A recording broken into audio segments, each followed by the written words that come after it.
video on. I think you'll find it very interesting to hear from Shantanu and more details of his story. I'm just going to give you my own version of his introduction from what I know of him. I first met Brother Shantanu a month before COVID, actually, which was my last trip to India. And it was actually a group of young people from people who are surrendered to the organization, meaning young people who actually have made that commitment and are living in Brahmakumari centers around the world, whether it is that they are living in full-time or whether it is that they go to work and come back and volunteer at the centers. So Brother Shantanu was part of that group. Shantanu, I'm sure you remember that very special week that we spent with each other. And actually, the name of our group is GYAN, Gyan, and the acronym is for Global Young Adults Network. So ever since then, we formed a connection and we've been communicating quite regularly because our relationship developed further into a service relationship. And that's when I really got to know Shantanu and his passion. For me, first and foremost, it was his love for the environment that I grew to learn and also really dearly appreciate. And the first project that we worked with each other was called Flourishing Futures, which was targeting young people, but to develop environmental awareness in the field of biodiversity. And whilst working together during that project, I also got to appreciate that he's got many other skills and talents hidden up his sleeve, especially when it comes to the artistic side of things, with graphics and design and layout, etc. Much later on, I found out that Shantanu actually from very young days had that artistic streak and was quite renowned in India, even as a child, for his talent in art. And so that made sense. And when he eventually got to the age to choose a field of study, you'd never believe, but he actually chose fashion design, which eventually took him to Paris, which I find quite impressive. And so he did a little stint there. And he was always connected to the Brahmakumaris. But I think his service to humanity through the Brahmakumaris got streamlined at a point where he decided to go vegan and to align himself to the Brahmakumaris Environment Initiative. And so all of the details, I think it'll be more exciting if you find out from him, but that's just my introduction of Shantanu. So Shantanu, warm welcome to you and thank you very, very much for joining us. You can unmute. I think your mic is still on, muted. Yes, yes, we can hear you. Thank you so much. Thank you so much. It was a wonderful introduction. I mean, I could have never done that better for myself. So thanks, the expert did it. Well, all of it is true. I don't have any pen and paper in front of me. It's really just my experiences that I tried to capture in a short essence for extract there. So, Shantanu, I know you've literally landed in the UK, and I caught you when you literally stepped back into the center. And your last trip was to Africa, and you were here in Africa for how long was it? Almost a month. Okay, wonderful, wonderful. So tell us a little bit about what you were doing in Africa and a little bit broader, just in terms of your involvement with the Young People's Network and the Environment Initiative of the UN. So in Kenya, in Nairobi, we have a UN's headquarter office called United Nations Environment Program, UNEP. And in that UNEP's headquarter, every 2 years, they create an event called UNIA, which is like one of the largest environmental conferences that UN has been creating since the very beginning of 1972. And this year, it was the 50th year of the formation of United Nations Environment Program. So it was kind of one of the landmark events, and within the restrictions of COVID and many things, so they only allowed people to come. Very less number of people were allowed to come, and so although in the unions generally they don't have any restrictions, as many number of people want to join, they can join. But this time, because of COVID, they kept it very restricted, and so as it ended, that we were only uh, some 2000 people.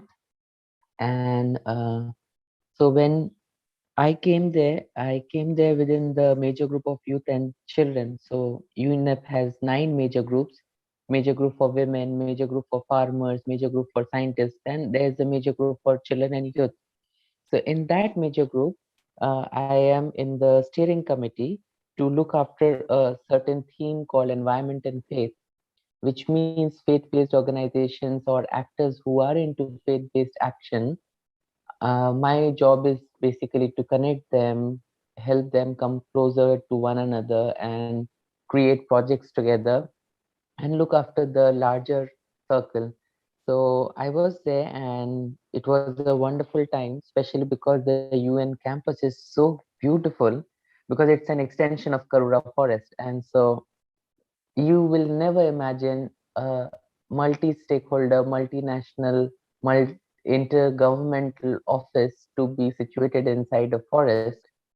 It all makes so much sense because the kind of energy it holds, just because it is part of the nature, that is very, very special and beautiful. And also, I was so amazed with the weather of Nairobi, because in my mind, Africa means hot, you know, and Nairobi was like heaven. And Okay. I was not sure what to expect, but that constant uh, climate or the weather, which was so pleasant, was fun for me. And then the people there, it was like I could sense there is a innate innocence in the people of Africa. I don't know of all Africa, but at least those that I came in contact, I could see there is an innocence in them. Um, the awareness of not knowing many things that might turn them into colonized or westernized people, that awareness of who they are or how they are so much closer to their traditions makes them so special. So Okay. I really enjoyed that vibration of the people. Wonderful. I don't think technology has infiltrated as much as it has in other places in the world, and there's still a lot of connection to the heart and Yeah, connection to the earth, in a sense. yeah. Yeah, wonderful. So, Shantanu, when it comes to the environment, apart from your roles and the the activities that you play on the field of service, just going back to yourself as an individual, as a human being, what for you was that swing factor that sort of got you to identify this as your passion and your personal commitment? And further to that, another extension of my question is, how did you see this love for nature, this love for the earth, protecting the earth? How did you see that, in a sense, as an authentic expression of your spirituality? The first question, what inspired me was that service, because I am someone who love to serve, and I realized it in the very early uh, ages of mine that if I need to serve and if I want to serve uh, at large and at width, and I want to serve the most, I need an immense amount of capacity, which I cannot have if I am just connected to my own self, but also if I am connected to the one above, then my capacity grows. And so that realization helped me to stay more connected to the knowledge and the understanding of the Brahma Kumaris, because I started meditating, And while meditation, I would understand the difference between before and after meditation. And I would also see the difference between me engaging in a service and others engaging in the same work. And I said work with them because they considered it to be a work. And I said service for me because I used to consider every work as service. So even if you are a bus driver, you are driving because not it's your job or your work. But if you consider it to be your service, you drive.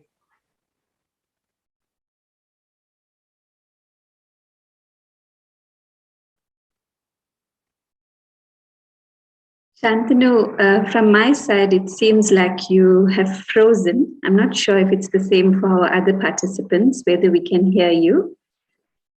Um, but I can't hear anything and your image is frozen. Yes, he's frozen at the moment.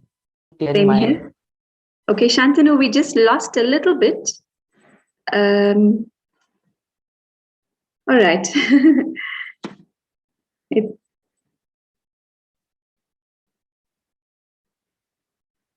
are you back? Okay, will you try to unmute now and share? yeah. We didn't catch the last part. Can you hear me Now, now? yes, yes, Yeah. yeah. So what I said was the attitude really helped me because I had that attitude of doing every action as my service. So instead of considering what you are doing as a job or a work, if you consider it to be a service, you actually start making difference not to the people involved in the work but also to yourself, because then you're not making yourself tired. That entire shift in the attitude of doing a job and doing a service actually gives you more energy to go on for a longer time. Mm. And the second thing, how do I connected my service with environment and my way of leading a spiritual life is that something that is natural is always easy, because nature is very kind, and easiness is also a factor in your kindness. And so I realized if nature is kind and for it is so easy to give, how about understanding it in a spiritual way? The idea of giving, the idea of kindness, these are all spiritual things. So it made me realize that if I am connected to nature and if I'm working for nature or doing things which are benefiting the nature at large, I am actually benefiting my spirituality.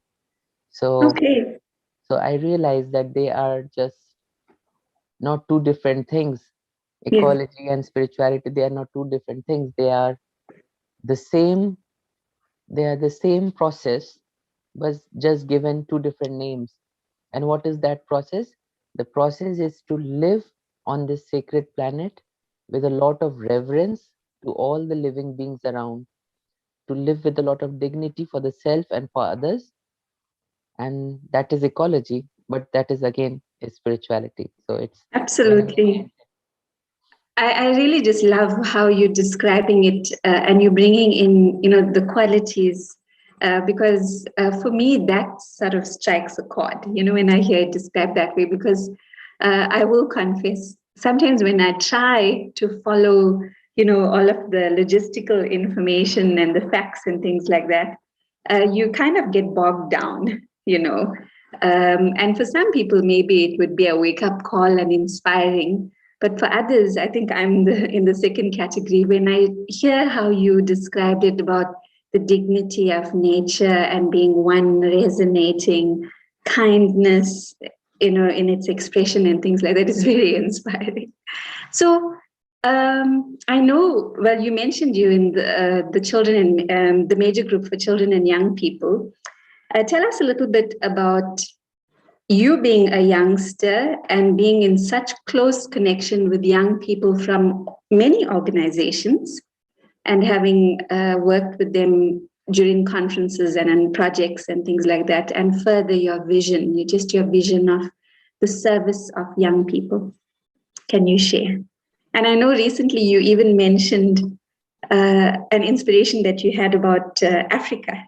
and the Yeah. young people in Africa. So I'd like for you to share that with the audience also. Okay. So, I mean, uh, I am very fortunate that I got this service to serve alongside and with and for the young people, because I see they are evolved citizens of globe. I have seen the young, they do not take longer time as their counter elders to come to consensus. The young has this capacity to consensus very easily. They understand each other's pain and each other's gains very much easier than other their older generations. Maybe a part of it can be attributed to the use of social media, how well connected they are. So they have actually turned the world into a global village.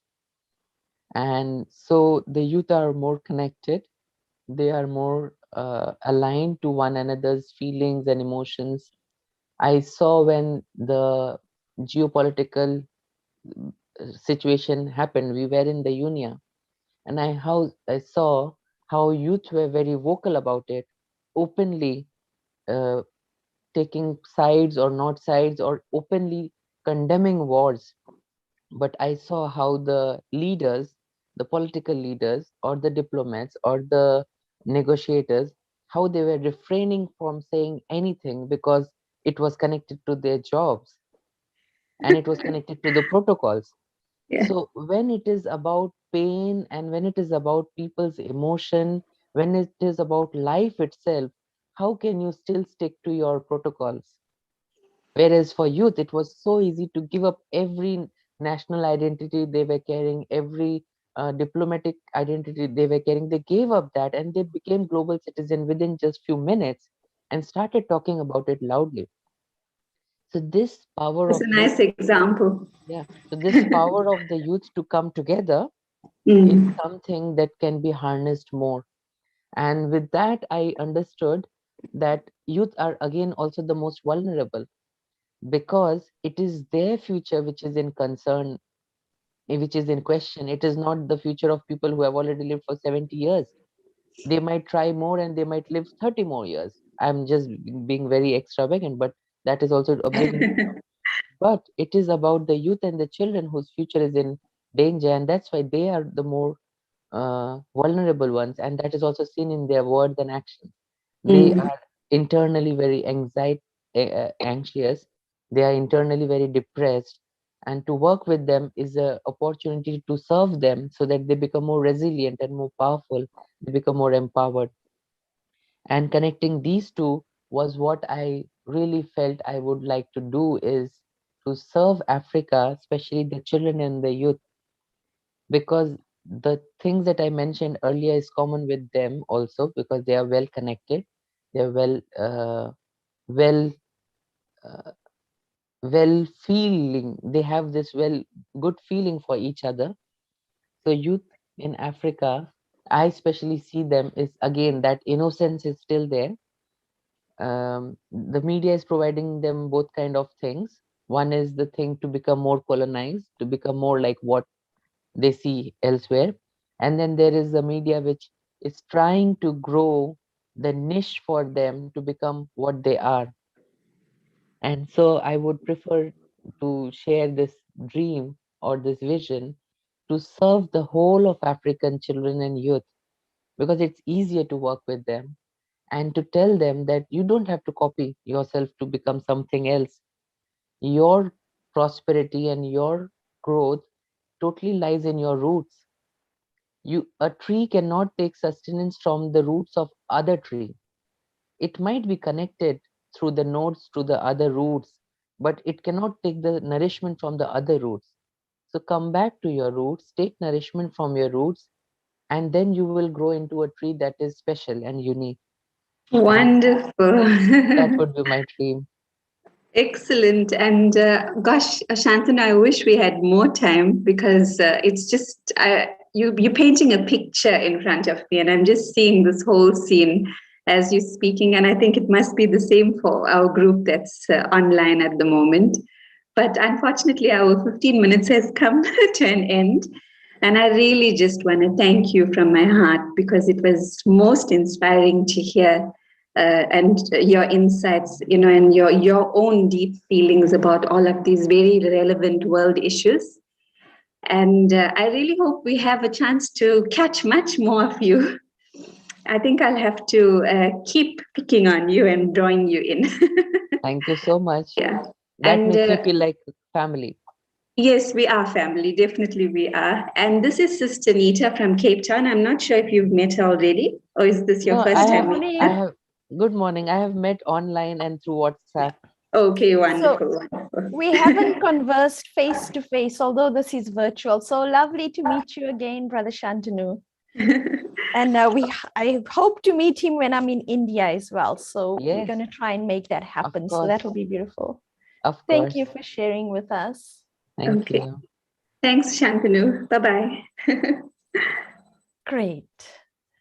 So as you know, this is our Rise and Shine. Good morning, everyone. It's lovely